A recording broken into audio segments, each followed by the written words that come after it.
Hi, good afternoon everyone. This is Liz Davis. I am a nutritionist and I specialise in digestive health for busy women. So I help busy women fix their IBS symptoms, bloating, heartburn, painful digestion, etc. And also any associated hormone problems, so menopause, perimenopause, so on, because these can quite often be linked to your gut health as well. And I do this with state-of-the-art gut testing and hormone testing to help to gently bring things back into balance nicely for you.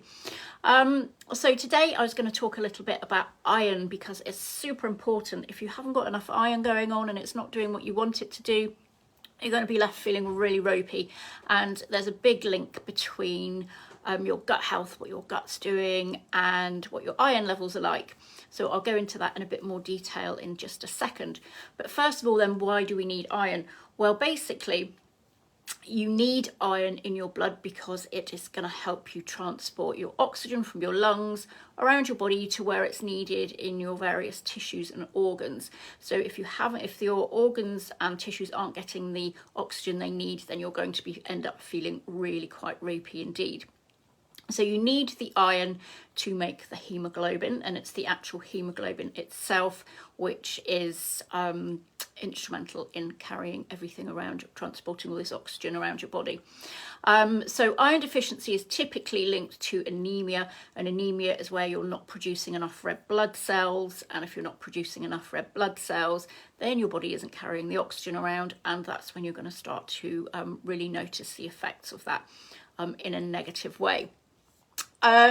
So if with the connection with your gut then is that if you're not absorbing properly, so say for example you have something like SIBO going on, IBS, or anything else which is making your gut function suboptimally, then you're not going to be absorbing particularly well, particularly with SIBO, because it affects the small intestine, so kind of negatively. You're not going to be absorbing potentially very well. The other issue here is that if you're suffering with your gut, you're going to tend to be restricting your diet, so quite often you're not going to be getting the nutrients on board in the first place. In addition to that, you need iron, you need healthy levels of iron to optimize your gut function. So there's a double whammy going on there. You need the iron coming in, and you need to be absorbing it properly for your gut to function properly. So if you have IBS symptoms, SIBO, so on, or if you are premenopausal, you're having heavy periods, you are vegetarian, vegan, etc. All these things can factor together to make it increasingly likely that you may not be getting enough iron on board, or you may be losing iron, etc., not absorbing it, and so on and so forth.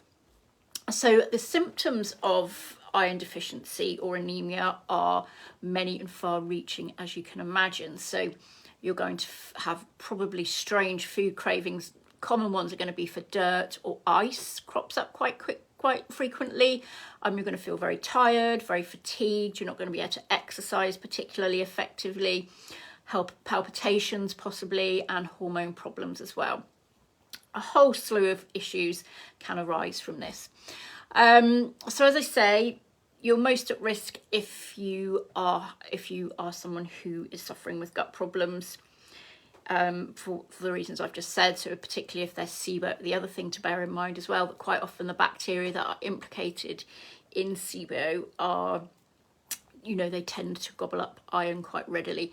So there's that to consider as well. So you've got the fact that there's bacteria there at all, which is causing inflammation in your intestines, which is impacting your absorption, and also the bacteria themselves aren't helping by gobbling up all this iron, and also you're probably not taking in enough iron or absorbable iron in order to have enough circulating and doing what it needs to do.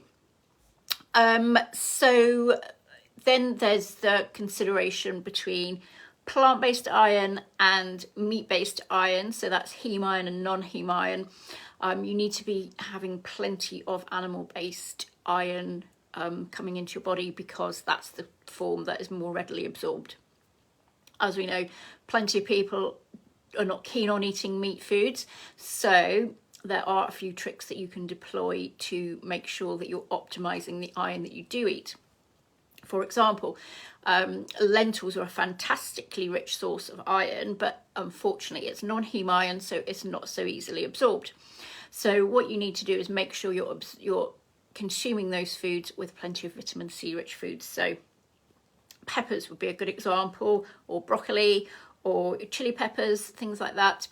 Are quite often found in recipes along with lentils, so that's a good way, a nice natural way of really amping up your absorption of iron. So that's that problem solved.